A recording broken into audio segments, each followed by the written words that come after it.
Bolivia. 2021, año por la recuperación del derecho a la educación.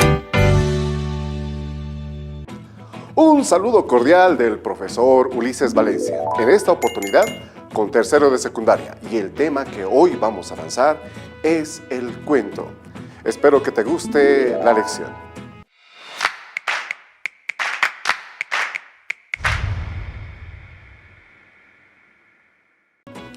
Antes de empezar esta lección, quiero hacerte 3 preguntas. La primera, ¿alguna vez has mentido?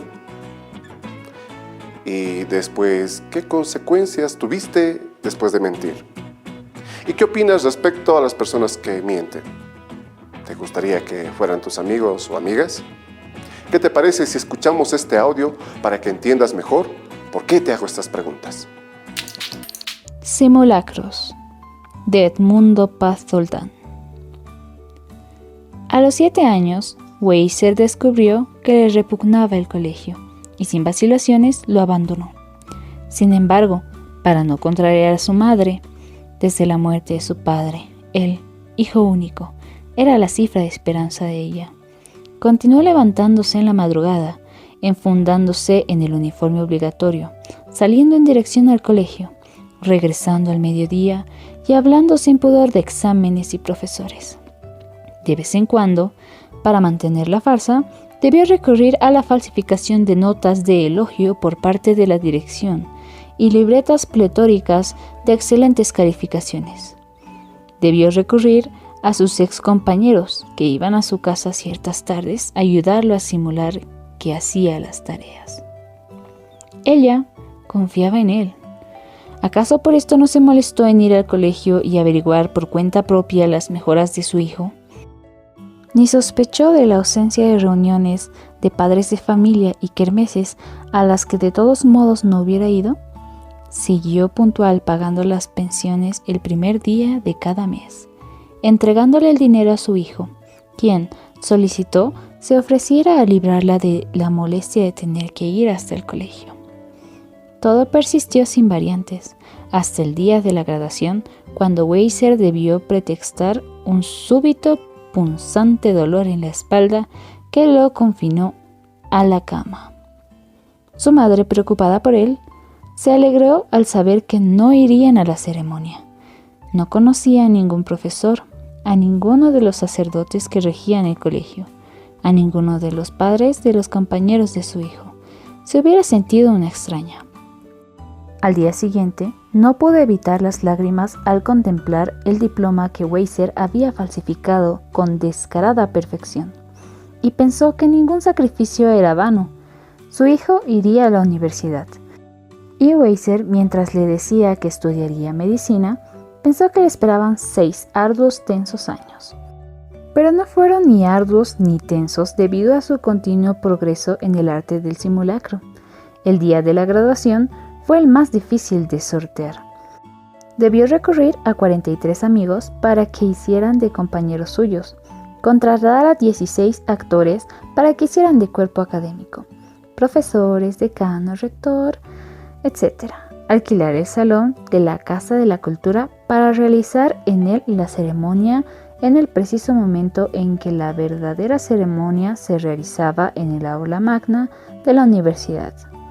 Y ella, su madre, lloró abrazada de él. Después, abrió un falso consultorio de médico general en el que pasaba las tardes de 3 a 7, examinando pacientes falsos, contratados por temor a ser descubierto por su madre en una de sus repentinas, frecuentes, inesperadas visitas. Pero no se sentía perdiendo el tiempo. El consultorio le daba una hora de respetabilidad, una facha necesaria para mantener en el anonimato su verdadera vocación, aquella que le había permitido acumular una portentosa riqueza, la vocación de falsificador. 9 años después, ya con una falsa especialización en neurocirugía, su madre acudió un día a su consultorio quejándose de insoportables dolores de cabeza. Él la revisó y dictaminó que los dolores eran pasajeros, no revestidos de gravedad. Ella murió 2 meses después. El médico forense dictaminó que la muerte se había debido a un cáncer no tratado a tiempo. Weiser no se sintió culpable en ningún momento, recordando el trayecto de su vida desde los 7 años. Pensó que ella, solo ella, era la culpable de esta muerte acaso evitable. Ahora con tu profesor, guía, abre la cartilla y ahí vas a encontrar una cantidad de preguntas y actividades que debes resolver. Es importante que lo resuelvas de la mejor manera usando la lectura comprensiva y sobre todo la participación. Ahora que has hecho las actividades, ¿qué te parece si vamos con la teoría? Es importante conocer cuáles son las características del cuento y sobre todo su funcionalidad en nuestra vida diaria.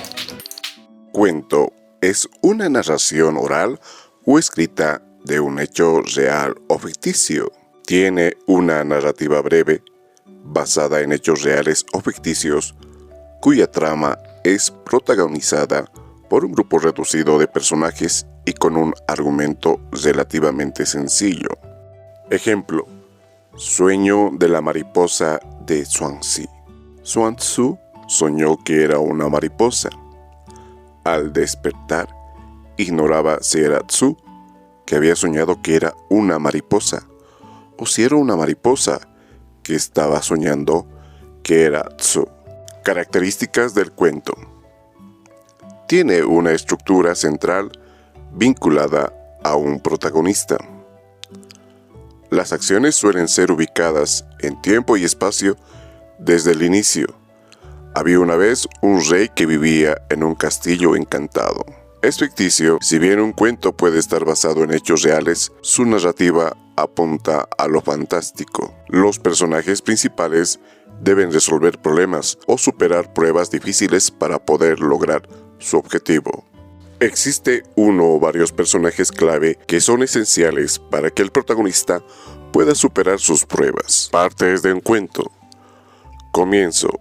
Es el inicio de la historia, donde se presentan los personajes y la situación. Nudo. Es la parte central del relato, donde se plantea el conflicto en la trama y los personajes llevan a cabo acciones inesperadas. Desenlace. Supone el cierre del relato, en ocasiones restableciéndose el equilibrio inicial y concluyendo con una nueva situación. El cuento en Bolivia. Desde el inicio de los tiempos, se cantaba o narraba en voz alta y después empezaron a escribirse mitos, fábulas, leyendas y crónicas. Los cuentos de la tradición oral de los pueblos originarios son relatos y otras formas de expresión literaria recuperadas del pasado mítico. En la República, las corrientes literarias de Occidente comenzaron a asentarse entre los creadores nacionales. Se crearon los primeros cuentos atribuibles a un autor. Actualmente es un género literario imaginado, armado y escrito por un autor, obedeciendo a ciertas leyes formales, con un lenguaje propio y con una estructura, todo lo cual produce una singular experiencia estética en el lector. Hoy tengo una sorpresa especial para ti. He traído un invitado de honor. Él se llama Martín Céspedes y te va a traer un cuento súper genial. Hola, ¿qué tal? Yo soy Martín o Tincho Céspedes y es un gusto compartir con ustedes esta historia. Cuentan que hace mucho, pero mucho tiempo había un rey y como todos los reyes o todos los que se creen reyes, lo que hacía era nada. Este rey estaba ya bastante mayor.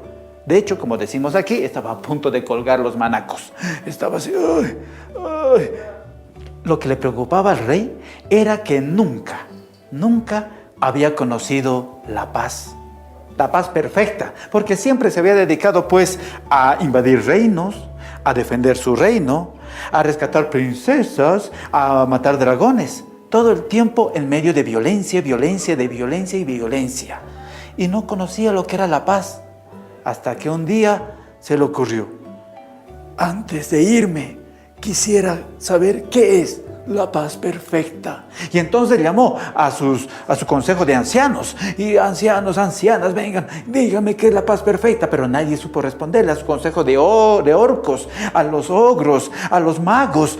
Y nadie, ni siquiera las brujas sabían lo que era la paz perfecta. Hasta que un día alguien le aconsejó que, ¿y por qué no hace un concurso de pintura? Por ahí la gente, por ahí los niños o los adultos saben dibujar lo que es la paz perfecta. Oh, gran convocatoria, y prometió la mitad de sus riquezas, la mitad del reino a quien se resultara ganador o ganadora. Así que convocó. Y la fila era inmensa, desde niños hasta viejitos, hasta ancianos, estaban ahí con sus pinturas y sus dibujos. Unos dibujaron palomas blancas, otro el símbolo de la paz, otros arcoíris, otros paisajes hermosos. Pero nada y a nadie le convencía. Hasta que el rey, que como era el rey, dijo, yo voy a ser el jurado. Y voy a elegir, y fue, este no, este sí, este no, este sí, este no, este sí. Hasta que eligió 2 opciones. Y ustedes ahora van a ser el jurado final. Atentos bien. La opción 1 de los 2 finalistas. La opción 1. Miren, era una pintura hermosa de un paisaje. De un paisaje en el que se podía ver una laguna de aguas cristalinas, con peces nadando en el fondo. Ahí había unas montañas reverdecientes, florecientes en el horizonte, el cielo despejado, un sol candente, luminoso, una ave, un pajarillo volando, atravesando el paisaje, y una cascada que infundía paz. Ay, creo que esta es la pintura ganadora. Ah, no, pero había una segunda opción. La segunda opción era también un paisaje. Pero esta vez las aguas de aquella laguna estaban turbias, borrascosas, las montañas totalmente rocosas, sin ninguna planta, el horizonte totalmente encapotado, las nubes negras, apelmazadas, que no dejaban pasar ni un rayo de sol. Al fondo se adivinaban así rayos y centellas cayendo. Y de las montañas salía una cascada feroz. Y atrás de la cascada se podía ver la sombra de un nido, y en el nido un pajarillo cantando. Y entonces el rey convocó a todo su pueblo: a ver, ¿cuál de estas 2 pinturas creen ustedes que es la ganadora? ¿Esta, la primera opción, o esta, la segunda opción? ¿Qué crees tú? ¿Ah? ¿Qué crees tú? ¿La primera o la segunda? ¿Por cuál votan? Y al final la gente, votó por la 1, por la 2, y al final el rey dijo, la pintura ganadora que refleja la paz perfecta es la segunda. ¿Por qué? ¿Por qué? Una explicación. Sí, yo no entiendo. ¿Por qué? Les voy a decir. Porque en la vida y la paz no significa ausencia de problemas. No significa que no haya tormentas, que no haya aguas borrascosas, turbias en nuestra vida. La paz perfecta es tener la actitud de aquel pajarillo que, a pesar de todas esas tormentas, de todos esos rayos y centellas, está ahí atrás en su nido cantando, porque la paz perfecta está aquí y aquí. Espero que te haya gustado el tema de hoy. Realmente tuvimos un invitado de honor y no te olvides, la paz se encuentra aquí y aquí. Un saludo cordial del profesor Ulises Valencia. Educa Bolivia 2021, año por la recuperación del derecho a la educación.